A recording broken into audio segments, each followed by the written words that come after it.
これマジうまい。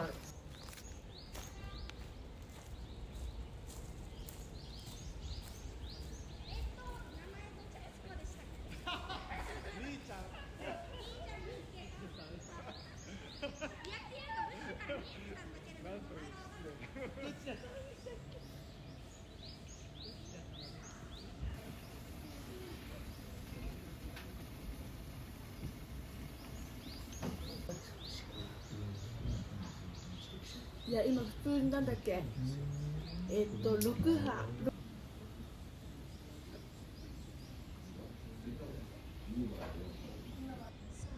Idea of practical life. Those are words that we all know. If you have any Montessori background, you know something about practical life. And I can remember when I was a young Montessori teacher, 3 to 6 teacher, when someone would say, practical life, I think, oh God, no, not again, not practical life. So I'd like to appeal to you to keep your mind open just a little for this topic today. So as human beings, once we entered that second plane of development from 6 on, we develop the ability, strong ability, to use our imagination. This power is what has enabled human beings to progress because we can think about things that don't yet exist. One of the things that many people today are imagining is how are all these people going to live on and be supported by our planet. I imagine, and you've all heard me say this many times, I imagine that one day before I die, I am going to be able to do this. Tokyo, beam me up, Tokyo, and I will be in Amsterdam, and then I'll be in Tokyo without United Airlines or Lufthansa or someone to bring me. I really hope to be able to do that before I die. So this power of imagination also allowed us to think back in time, not just forward in time, but back in time, to how life must have been for our grandparents and many generations before them. So I'd like to appeal to your sense of imagination now. Imagine that you are a trained doctor living in Rome at the beginning of the last century. You've had a very good training in medicine, but you don't know too much about human development other than physical development. And you've been given the opportunity to work with children, even though you're not trained as a teacher. You've been given this opportunity to work with children living in poverty. So you look at these dirty, poor little ratty children coming into an environment, and you teach them, think, I need to teach them how to wash their hands, wipe their nose, dress and undress themselves. And once they learn to take care of their physical bodies, maybe what could I do to help them understand that this place is theirs? It's not mine, it's theirs. They need to take care of it.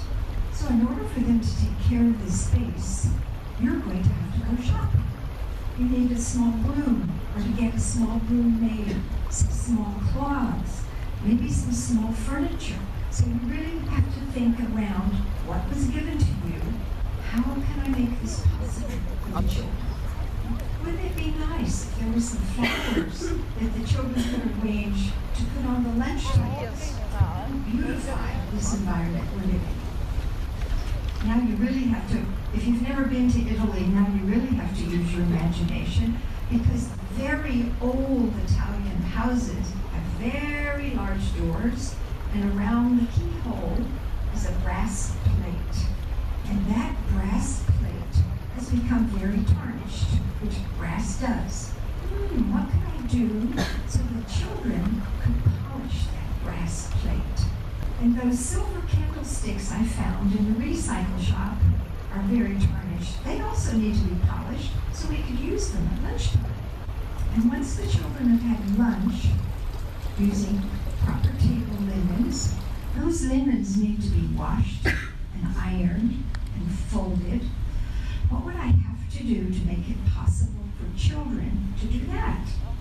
So I'd probably have to have a small ironing board made, and a small wash tub. So I really have to think about what could I find in the market that I could use for the children to be able to do these things. So I personally have always believed that Maria Montessori must have had those thoughts. How can I make it possible for children to take care of this space? And so that was the beginnings of Practical Life. Practical life. So when we look at the practical life activities in our own environment, we always are having to ask ourselves questions. Do these exercises that I have created and put on the shelves, do they reflect the life of children today in this community? Do they reflect the culture that children live in? Do they relate to the life that's being lived in that casa or that infant community? Are they really relevant to the things being done in their normal life? Sometimes when I go around to environments, I see things in the practical life section that make me question, what's the purpose of this? Is it for eye-hand coordination? Maybe. But what's the real purpose for this? So when I took my training as a 3 to 6 teacher, we had a number of pouring activities, and we had different kinds of spooning activities. And when I became a 0 to 3